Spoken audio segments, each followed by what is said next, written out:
मेरे को लगा आज पाकिस्तान जीतने वाला है। मैं घर से खुश होके आई थी, लेकिन बाद में पता चला मैं खुश नहीं होंगी और ये एक्सपेक्ट नहीं कर रहे थे। हम सुबह इतना खुश आए और यहाँ पे आके मतलब 5-6 ओवर के बाद ही पता चल गया। वैसे तो मेरे को उम्मीदें थी नसीम शाह से, लेकिन उसने अपनी फील्डिंग पता की कह दिया कि मेरे बस की बात नहीं है। ये सबको निकालें, सारे को निकालें, उनको बोले वापस डोमेस्टिक खेलें और ब्रांड न्यू टीम लेके आए। मुझे लगता है हम सबकी फीलिंग्स इतनी हर्ट होती है क्योंकि हम हर दफ़ा उम्मीद लगाते हैं, हम हर दफ़ा हारते हैं, फिर भी हम कहते हैं नहीं इस दफ़ा।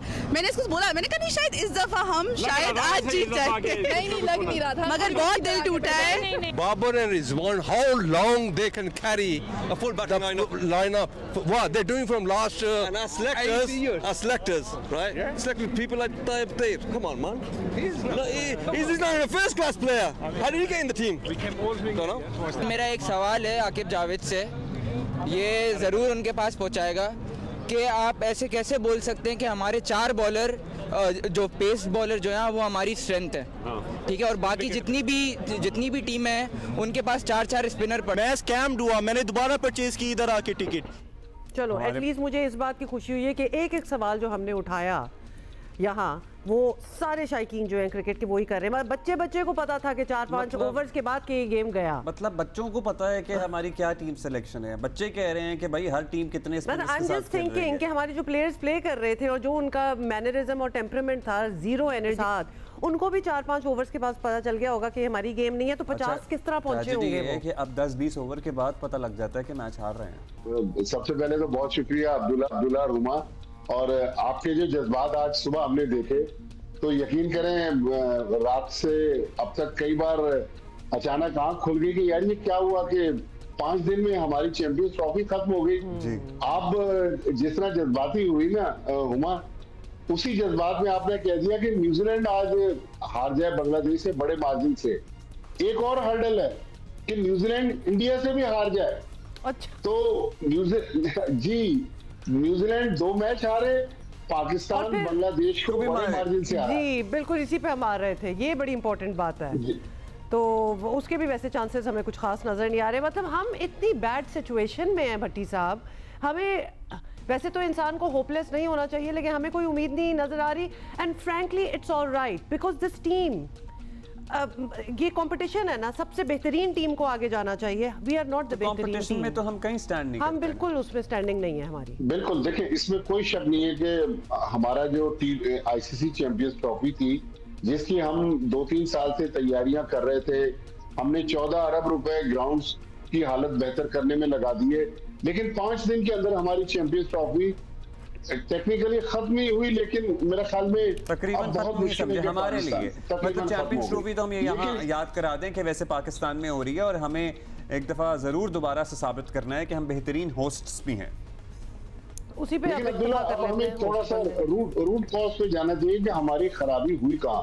जी, पहली खराबी हुई 2019 के वर्ल्ड कप में, जब पाकिस्तान सेमीफाइनल के लिए क्वालिफाई नहीं किया तो सरफराज अहमद को हटाया और बाबर आजम को कप्तान बना दिया। फिर 4 साल बाद 2023 में असल खराबी जो शुरू हुई, पहले बाबर आजम को कप्तानी से हटाया गया, वर्ल्ड कप के बाद शाहीन शाह अफरीदी को बनाया गया, 5 मैचों के बाद शाहीन हट गए, फिर बाबर बन गए, फिर जब हम अमेरिका से हार गए फिर हमने बाबर को कप्तान बरकरार रखा, लेकिन अब बाबर ने फैसला किया कि मैं खुद छोड़ दूं। इस दौरान पाकिस्तान के 2 फॉरेन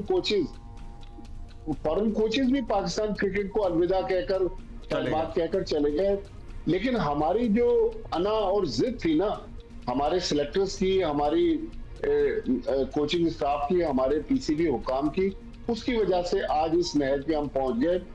हर बंदा दुनिया का बड़े से बड़ा एक्सपर्ट कह रहा था कि पाकिस्तान के पास एक से ज्यादा स्पेशलिस्ट स्पिनर होने चाहिए। अच्छा, वैसे अगर वो भी होता भट्टी साहब, चले वो तो हो जाता, उसके साथ हमने कौन सा तीर मार लेना था?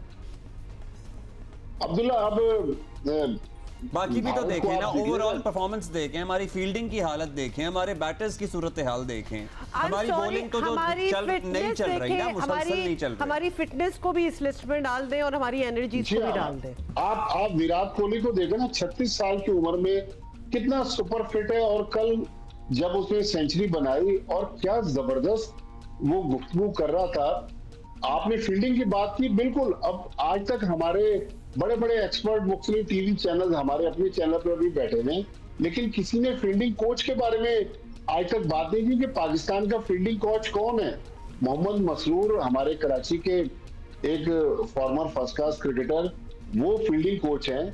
वो पाकिस्तान अंडर 19 टीम के हेड कोच भी रह चुके हैं, बैटिंग कोच भी रह चुके हैं, अब उनको फील्डिंग कोच बना दिया गया। तो मेरे ख्याल में अब हमें प्रोफेशनलिज्म की तरफ जाना चाहिए। मोहसिन नकवी साहब ने बहुत इनकी कहानियां सुन ली एक फॉर्मर क्रिकेटर्स की, मेरे ख्याल में अब उनको खुद ड्राइविंग सीट पे आना पड़ेगा। हमने अक्सर ये नोट किया और ये भी एक एतराज़ रहा है कि हमारे जो प्लेयर्स हैं they have become bigger than the game, और अगर ये है मामला तो हमारे ये फील्डिंग कोच साहब हों या कोई और हों, मतलब ये इतनी बड़ी एवेन्यू ऑफ क्रिकेट जिसमें फील्डिंग है, ये पहली बार हम नाम सुन रहे हैं कि फील्डिंग कोच कौन है, और जिनके नाम हम रोजाना लेते हैं और दुनिया लेती है, जो हमारे स्टार्स हैं, ये सुनते होंगे फील्डिंग कोच साहब को? नहीं, बिल्कुल। मैं बल्कि आपके प्रोग्राम में भी सिकंदर वक्त ये वाकया सुना चुके हैं, कल परसों हमारे स्पोर्ट्स फ्लोर पे भी सुना रहे थे कि कहने लगे कि मैंने एक फॉर्मर पाकिस्तान के क्रिकेटर को, उन्होंने नाम नहीं बताया, चले मैं उनका नाम बता देता हूँ। मोहम्मद यूसुफ को जब सिकंदर वक्त पाकिस्तान टीम के साथ थे, उन्होंने कुछ समझाने की कोशिश की, तो उन्होंने कहा कि भाई आपने कितने टेस्ट खेले हैं, आप तो 23 टेस्ट मैच खेल के रिटायर हो गए, मैं आज इतने टेस्ट खेल चुका हूँ और अभी मैंने मजीद पाकिस्तान के लिए क्रिकेट खेलनी है। बाबर आजम के बारे में एडम हॉलियोक इंग्लैंड के बैटिंग कंसल्टेंट थे, पाकिस्तान टीम के साथ ऑस्ट्रेलिया की टेस्ट सीरीज में थे, उन्होंने अपनी रिपोर्ट में लिखा कि जब मैंने बाबर आजम को कुछ बताने की कोशिश की तो बाबर आजम ने मेरी बात नहीं मानी। तो बिल्कुल प्लेयर्स जो है वो इस वक्त अपने आप को खेल से बड़ा समझ रहे हैं, और जब प्लेयर अपने आप को बड़ा समझे, हारिस रऊफ को देख लेना, वो अपनी मर्जी से टेस्ट क्रिकेट नहीं खेलता। अभी रिसेंटली शाहीन शाह अफरीदी ने अपनी मर्जी से कहा कि मैं टेस्ट मैच नहीं खेलता, मैं आराम करना चाहता हूँ पीसीबी। क्या ये भी बात दुरुस्त है कि, लेकिन वो क्या ये भी बात दुरुस्त है भट्टी साहब, प्लीज आप हमें बताइएगा कि वो अपनी मर्जी से शुरू के ओवर भी नहीं करते अपनी मर्जी से? जी हाँ, ये कल मैंने बात कही, मोहम्मद आमिर, सिकंदर बख्श, राशिद लतीफ, अहमद शहजाद सब थे, तो सिक्कू भाई ने कहा कि मैंने एक बार जब ये बात लाहौर कलंदर्स के ओनर से कही कि भाई उनको हारिस रऊफ को आप नई गेंद क्यों नहीं देते, उन्होंने कहा कि हारिस रऊफ ने आज तक कभी क्लब में भी नई गेंद नहीं कराई, लिहाजा वो चूंकि टेप बॉल से उन्होंने अपना कैरियर शुरू किया है, वो चाहते हैं कि मैं पुरानी गेंद के साथ ही बॉलिंग शुरू करूं, तो नई गेंद कराने से इनकार कर देते हैं हारिस रऊफ। हाँ, और रन्स कितने देते हैं वो भी आपके सामने, और जब कुछ कह दिया जाए तो बुरा भी बहुत मानते हैं। भट्टी साहब एक और सवाल, ये जब हमारा एक और फेलियर होता है, जिस तरह चले T20 वर्ल्ड कप जो हुआ, अमेरिका से हम हारे, उस पर बहुत बड़ी पोस्टमार्टम होनी थी, सर्जरी की बातें हुई, ये वो पूरी बाहर हो गए। फिर उसकी बड़ी एक रिपोर्ट आनी थी कि जी क्या क्या हमने उससे सीखा और क्या चेंजेस होंगे। सर्जरी भी होनी थी, वो सर्जरी की बात कर दी है ना अभी। कहने का मतलब है फिर इतना बड़ा इवेंट होता है, इतना लॉस होता है, उस पर बात होती है, निकलता क्या है बीच में से, क्या निकलता है? We are back to another event with another loss, what are we learning? Huma Abdullah, ये सिर्फ मीडिया को हेडलाइंस देकर वक्ती तौर पर खामोश करवाया जाता है, कोई सर्जरी नहीं, कोई पोस्टमार्टम नहीं। इवन 2023 में अगर आपको याद हो, प्लेयर एजेंट्स की एक कंपनी थी जिसके खिलाफ पीसीबी ने एक इन्वेस्टिगेशन करवाने का ऐलान किया था, ज़का अशरफ साहब ने, इंजमामुल हक साहब उस वक्त चीफ सेलेक्टर थे, वो भी उसके साथ जुड़े हुए थे। बाद में इंजमामुल हक ने उस कंपनी को छोड़ दिया, उसके खिलाफ जो रिपोर्ट थी आज तक वो भी मंजर आम तक नहीं आ सकी। अभी आप देखिएगा जब पीसीबी के बड़े वापस आएंगे फिर ऐलान किया जाएगा कि पोस्टमार्टम होगा। इवन देखें, अभी जो सिलेक्शन कमेटी को जब फॉर्मर क्रिकेटर्स मशवरा दे रहे थे कि आप इस टीम को तब्दील कर दें, तो एक दिन पीसीबी चेयरमैन के कहने पर सिलेक्टर्स बैठे, घंटा डेढ़ उन्होंने मीटिंग की, लेकिन जब कमरे से बाहर आए उन्होंने पीसीबी को बताया कि नहीं जी, यही पाकिस्तान के बेस्ट 15 हैं, यही चैंपियंस ट्रॉफी खेलेंगे, इसमें किसी तब्दीली की कोई गुंजाइश नहीं। दरअसल फिरोजपुर रोड और कजाफी स्टेडियम के पानी की तासीर ही ऐसी है, जो उस सीढ़ियों को चढ़ के ऊपर चला जाता है, उसके बाद वो समझता है कि वो अबव द लॉ है, उससे ज्यादा अक्लमंद कोई नहीं है।